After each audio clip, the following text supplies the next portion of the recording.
வணக்கம் நண்பர்களே. இன்றைய கதையில் நம்ம வாழ்க்கைக்கு மிகவும் முக்கியமான ஒரு பாடத்தை பார்க்கப் போகிறோம். யானைக்கும் அடிசருக்கும் என்ற பழமொழியின் அர்த்தத்தை சொல்லும் ஒரு சிறிய கதை. சென்னையில் அருண் என்ற ஒரு இளைஞன் இருந்தான்.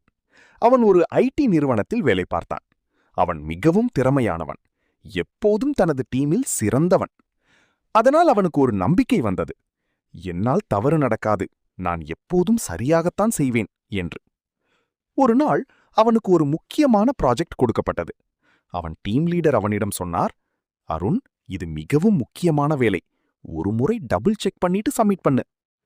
ஆனால் அருண் அதை பெரிதாக எடுத்துக்கொள்ளவில்லை.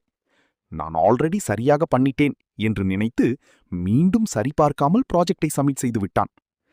அடுத்த நாள் கிளையண்ட் மீட்டிங்கில் ஒரு பெரிய பிரச்சனை. ஒரு சிறிய கால்குலேஷன் மிஸ்டேக் காரணமாக முழு ரிப்போர்ட்ல தவறு இருந்தது. அந்த நேரத்தில் அருண் மிகவும் வருந்தினான்.